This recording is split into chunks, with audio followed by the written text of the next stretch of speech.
Hello again, everybody, and welcome to another edition of Brown's Latest. I'm Dave Grendzynski. Some people call me Grizzer. And this is where you can get caught up on some of the latest news that is tied to our favorite team in the NFL, the Cleveland Browns. And then we get to view our take along the way. Thank you to everyone who has liked our previous episodes, who has subscribed to the channel. We're like inching our way up there to 10,000. Thank you so much. And everybody who has become members of the Browns Latest Dog Pound. Let's see. Browns Latest Dog Pound. Browns Latest Dog Pound.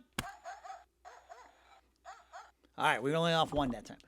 Thank you to all of you and everybody who gets your comments down there in the viewer comment section. Now, coming up on today's show, my biggest concern heading into this game with the Steelers on Sunday. Also, we talked about how much better the Pittsburgh Steelers offense is with Aaron Rodgers, but I did a little digging and I found something that they are the worst at doing on the offensive side of the ball. We'll find out what that's all about. You guys are always money in the viewer comments, and you have some great nicknames for our beloved head coach. So today I thought I would share some of the best ones with you. And then down in the viewer comments, the only thing that makes sense when you think about Kevin Stefanski wanting to keep Shedeur Sanders at QB3. All right, well, we'll dig into that as well, courtesy the viewer comments. But first things first, the headlines heading into this big one with the Steelers. The Squealers, Pitts Puke, call it what you want. It is what it is. Tommy Reese says Dillon did a lot of good things against Minnesota. I will give him credit for this. I mean, it was unique to have to go to London and then get your first start and all that.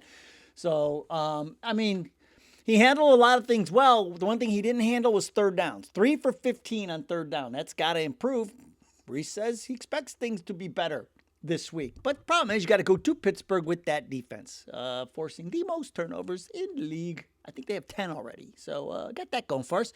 Shedeur, hey, he's saying all the right things. Says he'll be ready to go. He says right now they're focused on getting Dillon ready for Pitts Puke, and he says he's overly confident, and he knows that when he gets his shot to play, he'll be ready, but that's up to the coaches. Whenever they make that decision, he'll be fine with it. Tyson Campbell, our new cornerback who can't cover anybody, is expected to play. I mean, what else are you going to do? You traded away Newsome, and we're already thin at cornerback, so you got to play him. Did you know Bubba Ventrone is from Pittsburgh? Yeah, and he says he hates the Steelers. So, whatever.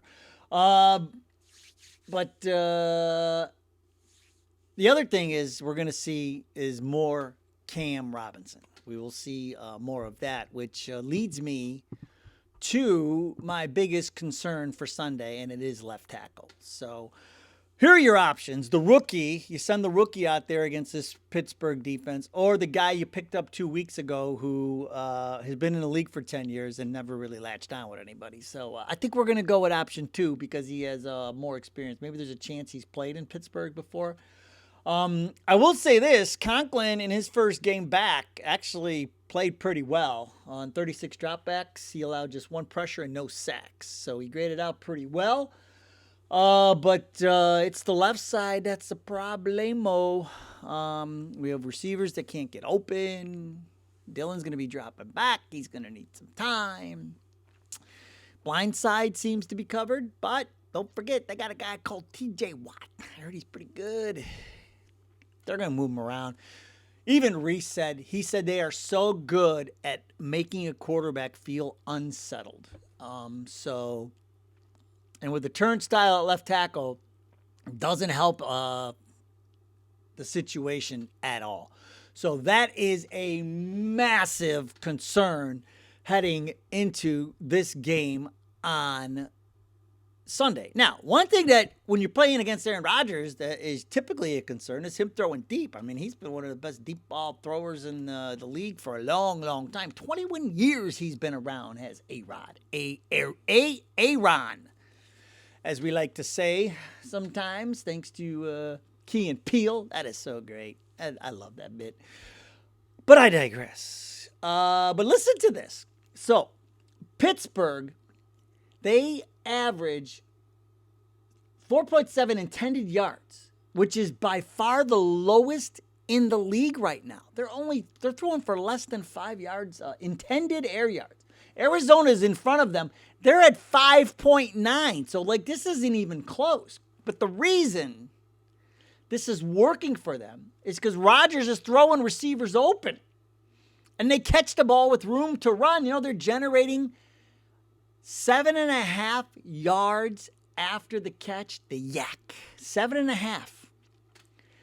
So they throw it, they put it in the air for about 4.5 yards, and then they run with it for another 7.5. So that sounds like, let me add it up. Yeah, that's a first down. Oh, boy. Rodgers is 31st out of 36 qualifying quarterbacks for this intended yard thing, which is not that great, right? But they're still winning games. And here's why they're doing it, though, folks. If you're going to try to stuff the run against them, they've seen 8-man boxes about 25% of the time this year. And part of the reason he's throwing so many shallow passes because teams keep playing cover 2 on him. And this is what Rodgers has to say about the cover 2. He says when playing cover 2, there's not going to be a ton of big shots down the field. Until we get them in one high, it's going to be precision passing and short of the sticks. So he's just not throwing deep. He's taking what the defense is giving him. And that's why he's not taking that many deep shots. He's 28th out of 36 qualifying quarterbacks for deep ball percentage. Only 9% of the time has he thrown the ball deep so far this season. Very un-Rodgers-like. But the other thing that grinds my gears, this makes me nuts. Not Rodgers, not just he's doing it. They're winning the way I thought we were going to be winning. This is exactly the same kind of offense I thought we would be running. With Flacco at 40 years old. 4 yards in the air, run after the catch, high percentage passes, but instead we're dropping them back 8 yards. We're trying to do this play action nonsense. We're not running the ball. They are winning exactly the way I thought the Browns could win this year. When the season started. Playing great defense, throwing short passes, running with those short passes after the catch, and running the ball down people's throats. So, if you want to see what the Browns offense could be, just watch Pittsburgh on Sunday. Unbelievable. But this is Pittsburgh. Tomlin, they just adjust. That's what they do. It just doesn't matter each and every year. That's why he's never had a losing record, because he knows what the heck he's doing over there. And speaking of coaches, we have a coach that you guys love to give nicknames in the viewer comment section each and every day. And after I'm it hit me the other day, we got to start compiling a list here, and we're going to have to start. We got to go back and show you in case some of you guys miss them. But, okay, so we've put together this list of the head coach nicknames for our dear, so he's so near and dear to our heart, Mr. Kevin Stefanski. Here are some of the nicknames that you guys have come up with over the time we've been together in the viewer comments. Stefrodsky, that one's a favorite. Steflunksky, Stefaksky. Stefaski, that's, where they're going with that one. Stefunky. Kevin's Disaster. Remember when I said it's like the lady backing into the fan? What happened to the lady that backed in the fan? Disaster. Stefluksky. Stan Fan. Steph Daddy. Clock Kev, because of his great clock management skills. Maybe we should get him a big clock he could wear on the Flavor Flav. He can wear a clock on his chain. On the sideline. Mr. Evasive for the way he handles his press conferences. And then how about can't win a game?